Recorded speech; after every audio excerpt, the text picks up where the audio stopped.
The Indigenous Voice to Parliament.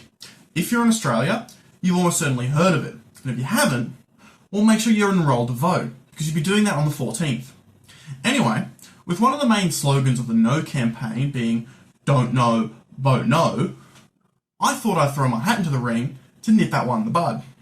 If you're short on time, or don't want to listen to me ramble, the cliff notes are that Indigenous people have been ignored and marginalised throughout Australian history. The Voice, a purely advisory body with no veto power, would help reconciliation by advising Parliament on policies and legislation regarding Indigenous people, and other countries like Canada and Taiwan have similar bodies, and in those cases, they have proven to be effective. But if you want all the details, so what is the Voice?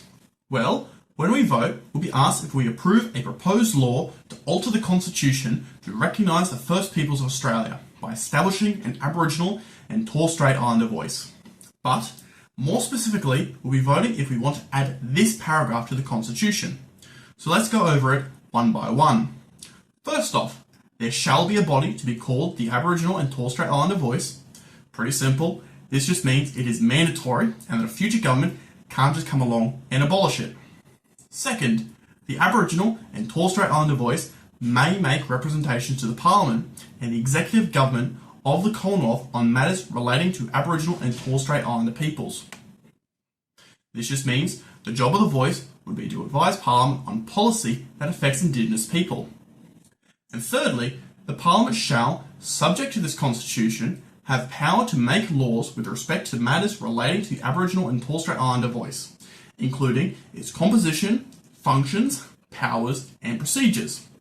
Which is also pretty simple. Once created, what it can do, who can be a part of it, and how it operates is to be determined by Parliament. So in its simplest form, the Voice is creating a mandatory body to advise government policy on Indigenous people, and the full details of its function is to be dictated by Parliament. Which to me, doesn't sound at all that controversial.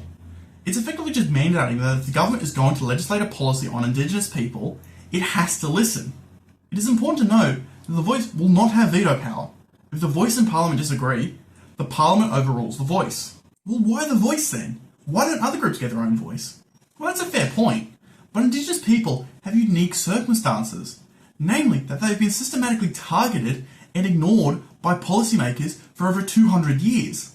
A recent example would be in 2007, when the Little Children Are Sacred report was published, which brought to light child sexual abuse in Indigenous communities in the Northern Territory.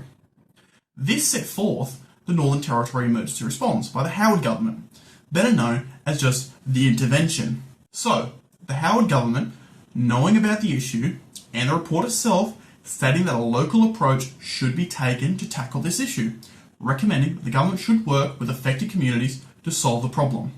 With all that, what do you think the Howard government did? If you guessed that they sent in swarms of fucking police, banned pornography and alcohol, followed by sweeping cuts to Indigenous employment programs and welfare quarantining, you, unfortunately, are right. If you guessed this was done without consulting and against the wishes of Indigenous groups, you'd be correct. In a world where the Voice exists, the government would have at least been forced to listen to what Indigenous people have to say before trying to go do cartoon villain shit like this. And this is not the first case. Look at all the evil shit Australia's done to Indigenous people. We've done everything from literal genocide to stealing their children to fucking nuking them. The Australian government only apologised for the stolen generations in 2008. Funnily enough, that same government was also overseeing the intervention. It's not a surprise when you systematically marginalise and constantly fuck over a group of people that they have poor outcomes. You've probably heard the term closing the gap.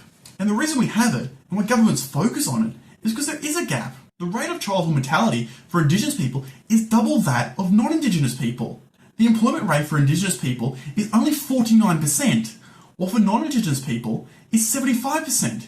And Indigenous people live 8 years less. And all of these gaps have barely changed over the past decade. And why has it? Because we're not fucking listening. Reconciliation is a long and painful process, and we've barely begun. And the Voice is just one of those first steps. Now that's all out of the way, I think I'll take a step back and talk about some of the arguments against the Voice. Thankfully, the Australian Electoral Commission has a booklet that all households should be getting that has essays from both sides to go over each side's arguments. Funnily enough, the no section starts with don't know, vote no, with the other page being details on what the voice will be. I guess that's just irony. I've linked the booklet down below if you want to have a read for yourself. First off, it's risky. Not really. Its wording is pretty straightforward, and countries like Taiwan and Canada have similar bodies in their parliaments. And arguably, we have something similar in Australia with a tall, straight regional authority. This isn't something new or novel. As for the legal challenges regarding the High Court, well, I'm an urban planner, not a lawyer, so I can't comment. But as far as I can see, it's just not true. Or at the very least, not supported by most legal experts. Second, there are no details. This sounds correct on the surface. The proposal just says that Parliament will sort it out. But that's how constitutions work. The law that creates the High Court is in Chapter 3, Section 71, and simply says the High Court shall consist of a Chief Justice and so many other justices, not less than 2, as the Parliament prescribes. Letting Parliament sort it out is normal. The point of a constitution is to make sure something happens, and it only gives vague details. The full functions and details are almost always prescribed by Parliament. Third, it divides us. Not really. I'd argue it does the opposite. It's Australians standing up and saying we've done wrong by these people. Let's ask them how we can help them. The reason it's an Indigenous voice is because we fucked them over again and again. It's us uniting as a nation to reckon with our past and begin to move forward. Voting against the voice is just the opposite. It's voting to continue the status quo with our nation deeply divided by race. Fourth, it won't help Indigenous people. Not true. In the recent COVID pandemic, the Australian government directly listened to Indigenous people when it came to assisting them. And instead of the many deaths and hospitalisations expected, it just didn't happen. Because we fucking listened. That's just one example of where listening has helped. And for the argument that there are already lots of Indigenous people in Parliament and in government, yeah, but MPs are there to represent their districts, not Indigenous people. And government workers are there to work. It's not the same. Also, the argument that it will just be a Canberra voice is just not correct. How it functions will be determined by Parliament, and more than likely, its design and function will be created in consultation with Indigenous people. Fifth, there's no issue outside its scope. True, kinda. It's only limited issues affecting Indigenous people, but it's also able to speak on any issue affecting Indigenous people that is set forth by the Parliament or executive government, which, at least according to some people, means the entire government. But according to the High Court, just refers to ministers and government departments, not statutory bodies. So the voice could comment on policy by the Department of the Treasury, but not by the Reserve Bank. But within those boundaries, its scope is wide. But that's for good reason. A government policy or law might disproportionately affect Indigenous people. So if you limit to, let's say, land, water and cultural issues, that means that if the government chooses to abolish a job employment program in majority Indigenous areas, it will be unable to comment. So its scope is wide for a purpose, not just for fun. 6. It risks delays and dysfunction. No, its function is pretty clear, and its role is to advise the Parliament and executive government. It will only have the ability to use the High Court to delay government proceedings if the Parliament decides it should have that power. 7th, it opens the door for activists. Yeah, that's what political bodies are. The point of the voice is to stop more damage being done by the Australian government and to undo the damage of the past. If your argument is that this political body that was created to listen to the voices of Indigenous people is political, then I don't know what to tell you. The reality is, the voice being created will lead to some hard discussions about truth and treaty, and about how our institutions and cultural practices are not as benign as we think. But that's all part of reconciliation. 8th, it will be costly and bureaucratic. That's an argument that is impossible to make without the Parliament deciding on its functions. 9th, this voice will be permanent.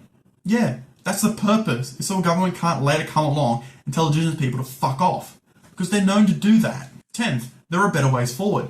Maybe, but when we look overseas, this is generally one of the first steps, and Indigenous people have asked for this. Most Indigenous people support the voice, and the idea directly came from them. It was one of the main points in the Uluru Statement from the Heart, in which over 250 Indigenous delegates came together and agreed this was the way forward. So listening to them is the least we can do to try and move forward. To conclude, I can't tell you how to vote on the 14th. What I can tell you is that voting no is a vote for the status quo.